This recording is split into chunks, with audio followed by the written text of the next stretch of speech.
All right, so this is going to be our 23rd or 24th performance school. So we're continuing to get together and kind of share some different topics. The biggest thing within our performance school is we're just trying to come together, build a community of learners.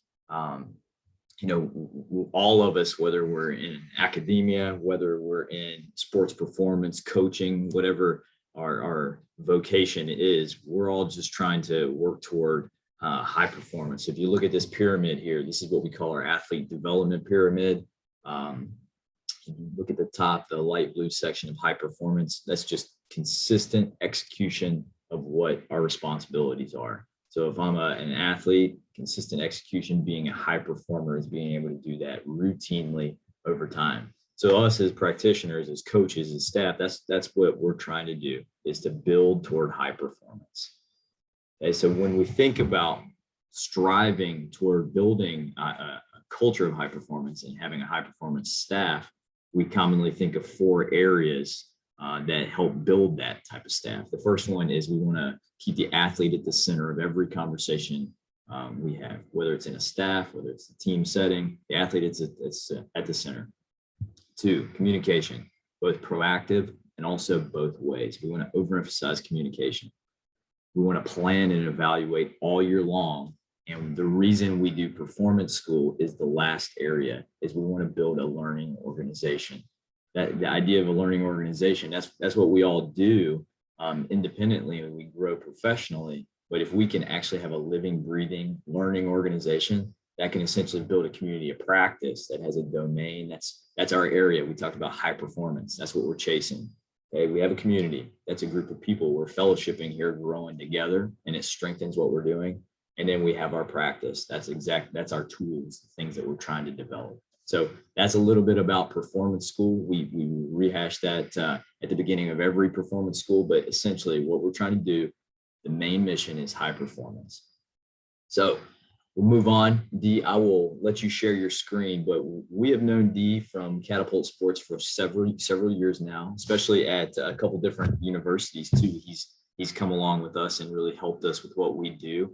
Have a ton of respect for him. I will not steal your thunder with what you have prepared, Dee, but cannot say thank you enough for spending some time with us today. I will let you share your screen here, and the floor is yours, my man. Thanks, guys. Thanks for having me. Definitely love talking. Always love talking about sports science. It's definitely an area I enjoy. Let me share this screen. Okay.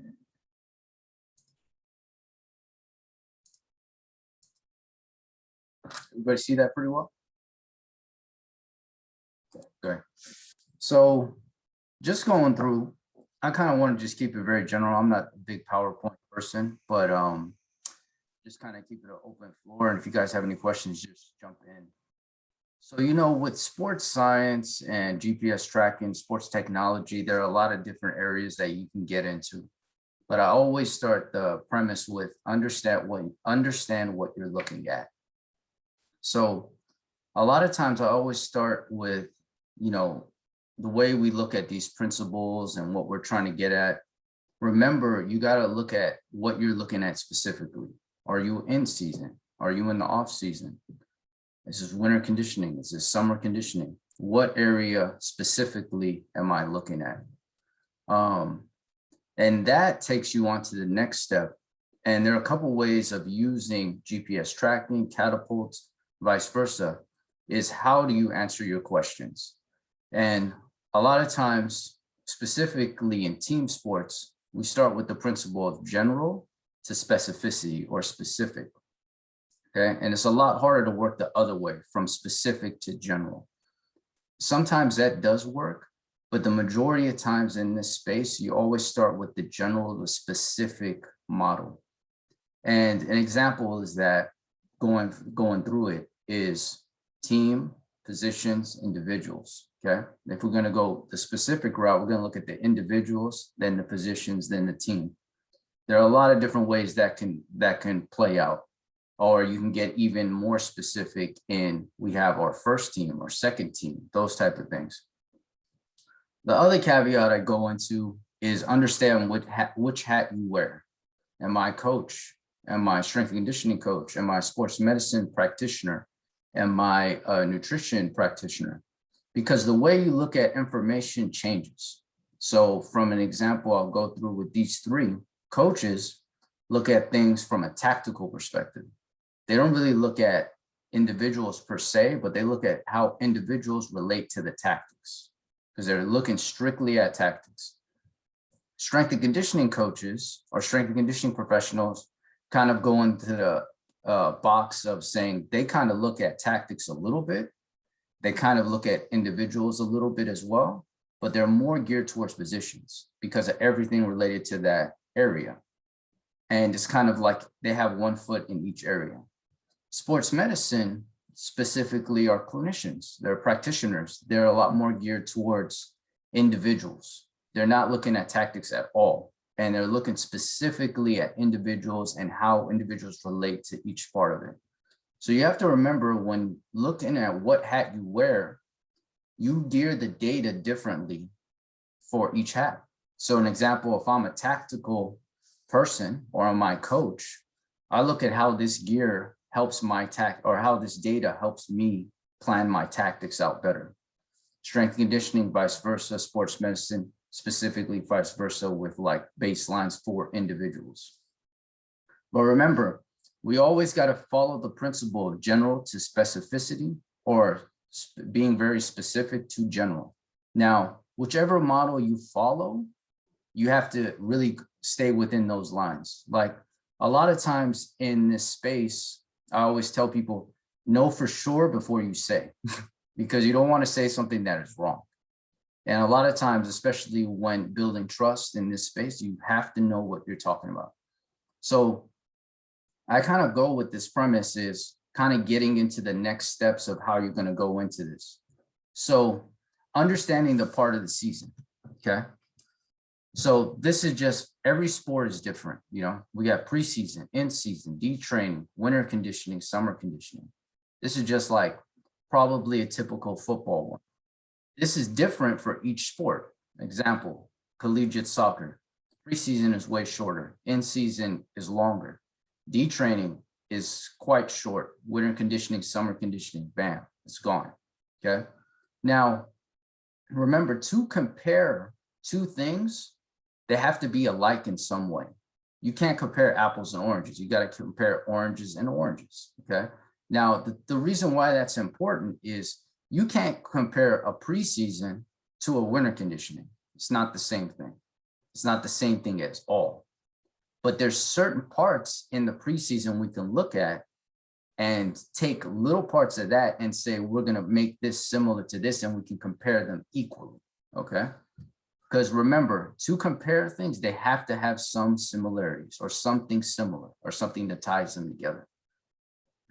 So the reason why this is important is you have to frame in your ideology what you're trying to get out of it. So practice design.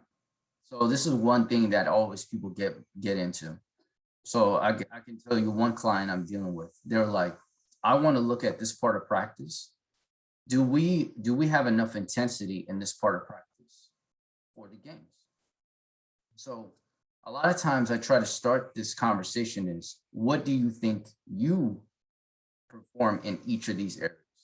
So understand what is high volume for you, what is low volume for you, what is medium volume for you, and follow that with also intensity. What is low intensity? What is medium intensity? What is high intensity?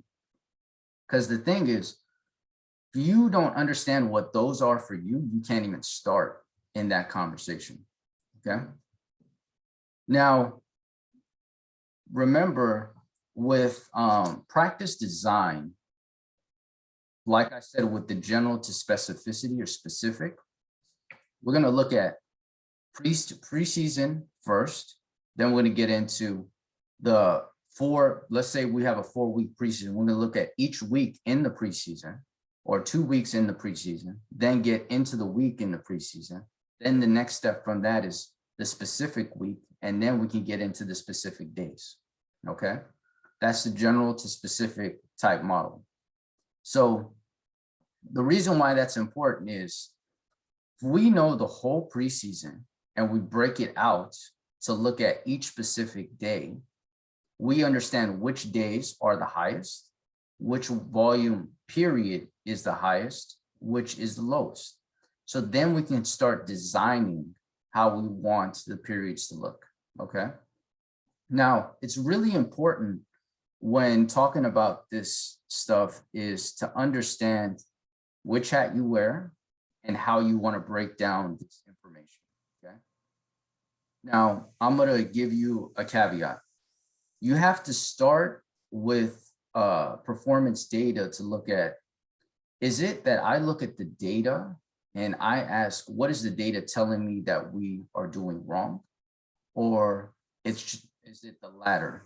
I'm going to say, these are the things that I think are wrong, and I want to look to the data to disprove it or prove it, okay? Now, the reason why this is important is, remember, you have to come with some question before you look to the data to answer it. If you look to the data to answer with no context, you can go down a whole rabbit hole that can be completely wrong. And that's where you have to start the premise. So I'm going to give you an example of a client that I had. They said that they did not get enough high-speed distance in practice from day to day to day. They had a caveat where their coach, from their tactics type of training, could not get that kind of high-speed distance just because they played small-sided games. So that specific performance coach incorporated in their warm-up some high-speed distance practices. So an example is when they do a warm-up, then at the end they do a sprint out. He did a sprint out that built up over 100 yards. So an example is right here. So, So you can see here from the top, this is with the warm-up, and then the bottom is without from high-speed distance, okay? So the thing is, his premise starting is we did not get enough high-speed distance, but I need to increase it so that these players have more high-speed distance from a day-to-day perspective, okay? So if you look at the bottom without the warm-up, look at their high-speed distance, significantly less. But as you get more on the top, you incorporate it with the warm-up. Now, the reason why these things are kind of important is he came in with the premise without even looking at the data. We don't have enough high-speed distance. I know for a fact. We looked at the data, the numbers weren't where he wanted it. So he found an intervention and intervened, okay? Now, the same kind of thing you can go into all different areas, specifically with Catapult, whatever, okay? But remember, the intervention you want to put in, you have to have not only just telling you what the problem is, but have a solution to it. So example, we don't have enough high-speed distance. So I'm going to incorporate more high-speed distance in our warm-up.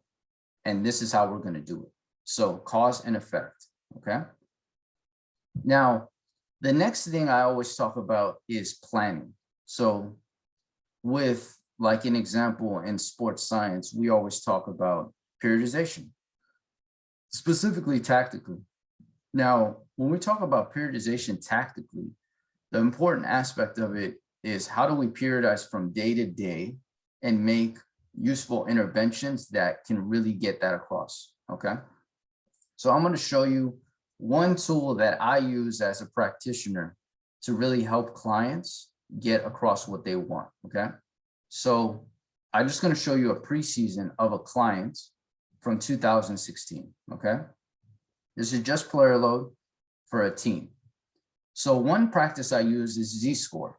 So with Z-score is obviously the average in the middle, standard deviation above and below, okay? And the way I look at it is low, medium, and high, okay?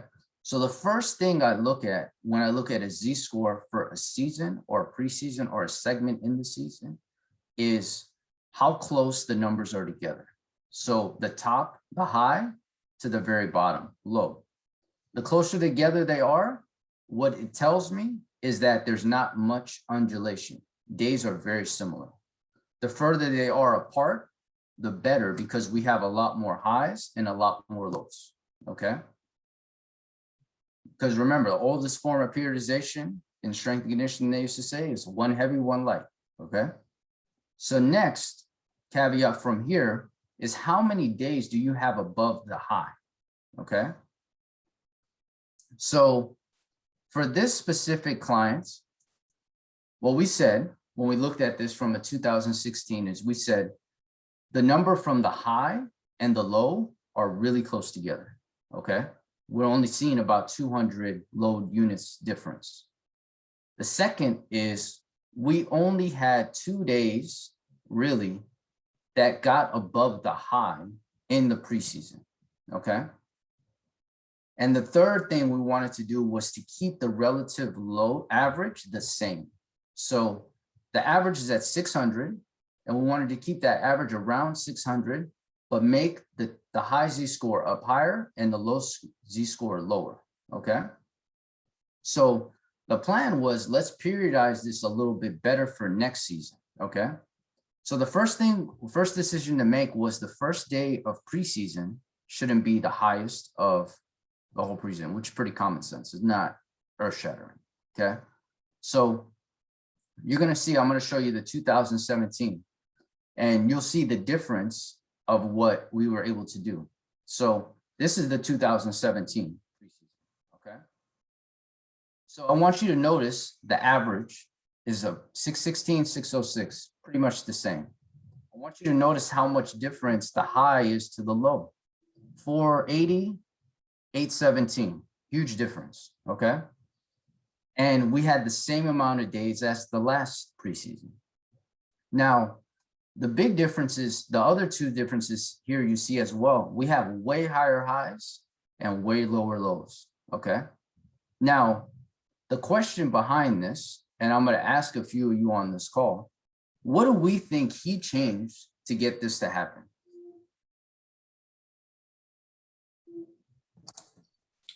I'm going to go with duration, because I think practice and session duration can impact overall volume pretty heavily. Great answer. So he really addressed it with duration, okay?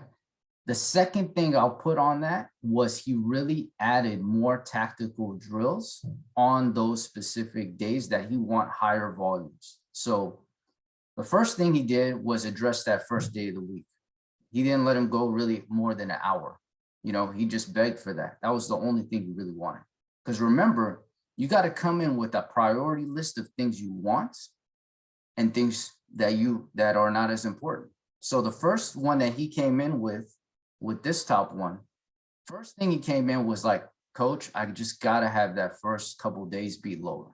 So can we just have an acclimatization period? So that was his first priority. Then he moved on to the other ones, okay? So now his second intervention, what do you think he did in relationship between the two charts? What do we think the second one that he asked for?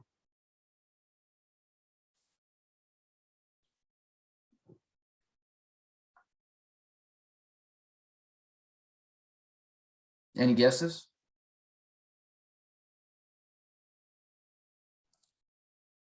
More day-to-day variation, like you mentioned. It looks like it's undulated more clearly. Oh, not bad. So his second approach was days off. Okay. So look, we have 1, 2, 3, 4, 5, 6, 7, 8, 9, 10 days off. Okay. In the whole preseason. He really focused on the days off less in the other one. Okay. So remember, with coaches and everybody, I'm assuming majority of us on this call have been coaches. Coaches appreciate practice time. If you say we're going to have less practice days off, nobody's going to fight you on that. Okay. But think about it. These are ways of addressing issues and ways of working this, this communication that's important. Because as Josh talked about, we have to really emphasize communication and things you can get and things you can't. Because remember, as sports science practitioners, it's really important is like, you don't have all the answers. You just have some of them, okay? And to get some of this stuff across. So notice, how many days off do we have here? 1, 2, 3, 4, 5, 6. Cut 4 days out, okay? So think about it. We just have a lot more lower days than previously, okay? So that's not a bad thing, okay? Because this is the way he addressed it with his specific coach. Give me more, I'll give you more days where you can talk to more tactics on specific days versus putting it all in one, okay? Because as we noticed in coaching, there's an attention span to coaching, okay? Think about it. I always talk about, I had one client that had 3.5-hour practices. He was attacking me and saying like, why is that a bad thing? I didn't say it's a bad thing, but forget about playing for 3.5 hours. Who wants to stand on a field for 3 hours yelling at people all day? That's a long time. You're not going to, from a motor learning perspective, you're not going to pick up the tactics that you're trying to get because the attention span is just not there for that long a period of time. So what do we think is the third thing he really went at between these 2 days or these 2 preseasons?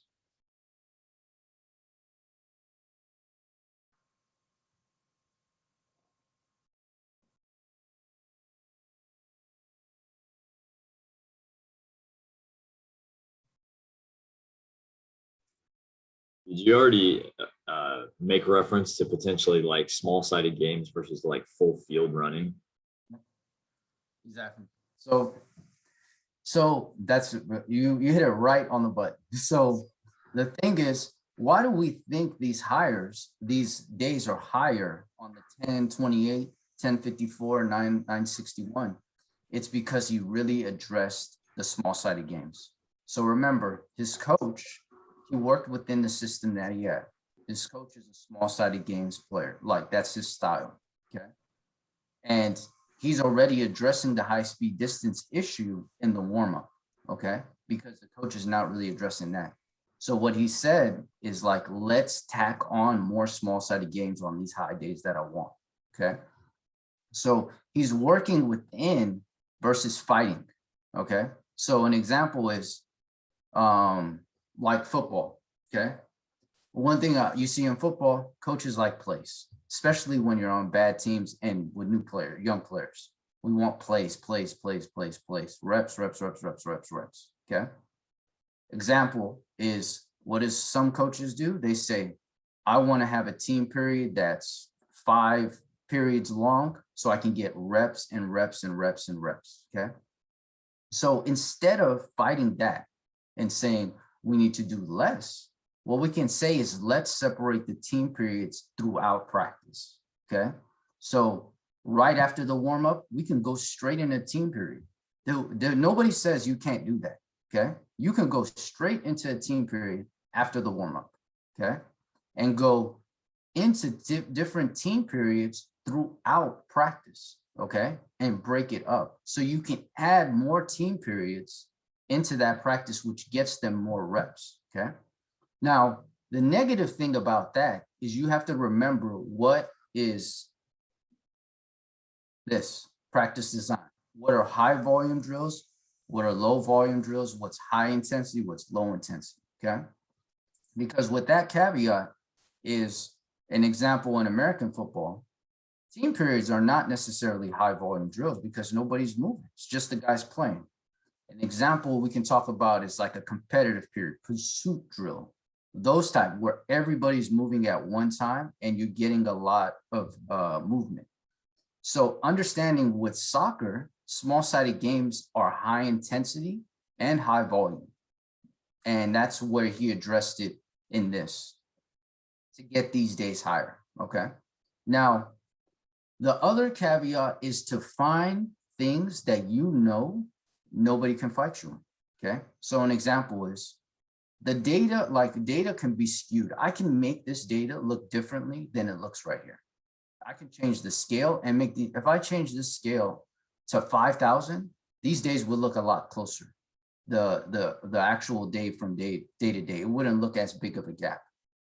So, but remember, there are things that you can project with data that is not really bound to interpretation. So for them, a game load for this team was around 1,000, okay? The whole preseason, they never got even close to a game load, okay? So that was his linchpin to really address and give interventions about what he wanted to change, if that makes sense. So the thing is, it's not necessarily having the information that's not just right. I mean, of course you want it to be right, but it's about having information that you can make actionable to make some changes based on your priority, because it's about building trust. And the second thing, it's really about making interventions that will make change, okay? 700, it's a pretty easy one. So the high they ever had was 762. Game loads are 1,000. It's just pretty simple, okay? And that's the thing is you gotta keep things simple, because really in the end, like I've been doing this a long time, I always tell people this, the interventions you think about are usually the simplest ones. Number one intervention of the over probably 500 teams I've worked with, the first day of preseason shouldn't be the highest of the full year. That's the number one intervention I give. And that's not earth shattering. I mean, I could tell you almost every practitioner out there could probably tell you that from just watching it. They don't need no sports tech to tell you that. Okay. So that's all I kind of had for you. I just wanted to like touch upon a couple of these aspects when we talk about from a day-to-day perspective. But just remember that follow some principles that you have in how you want to attack what you're looking at. Understand what you're looking at, okay? And then remember which principles you're going to follow, general to specific or specific to general, okay?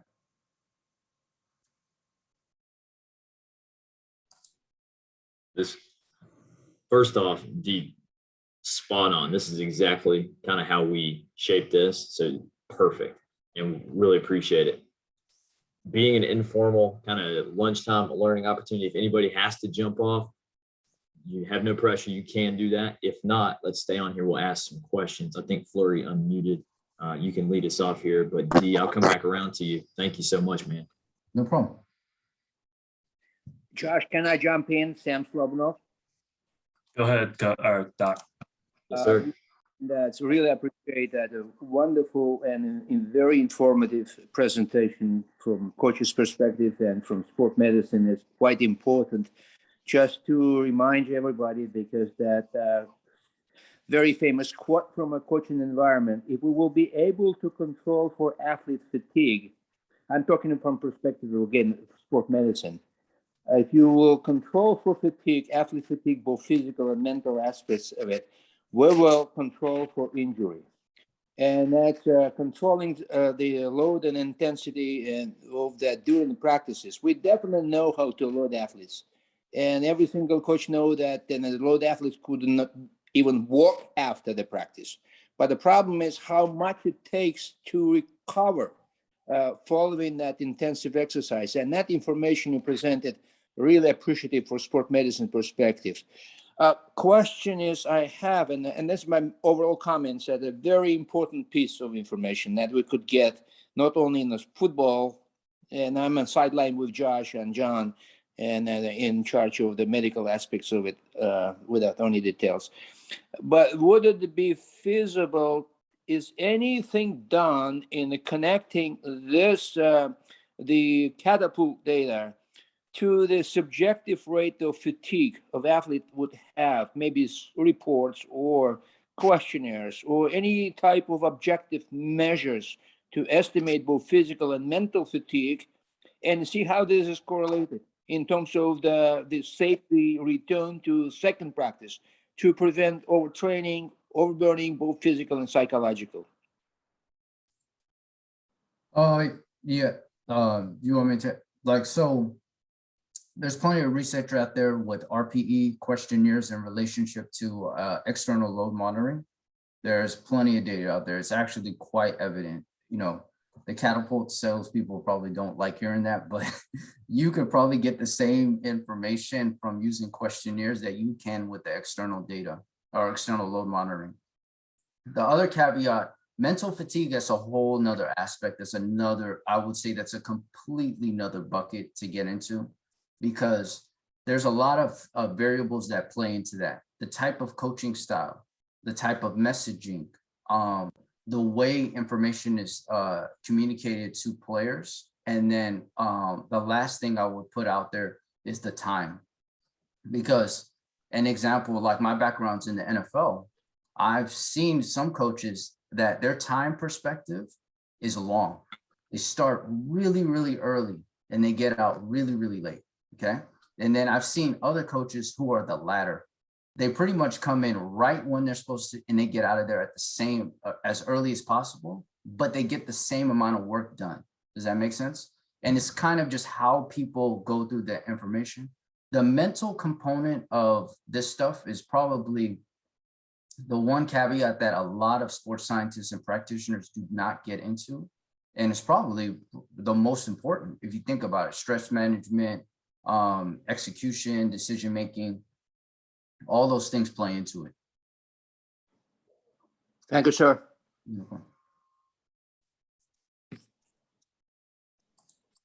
I guess I'm up now. Thanks, Doc. And D, first of all, I'm going to ignore that comment you made when we first got on.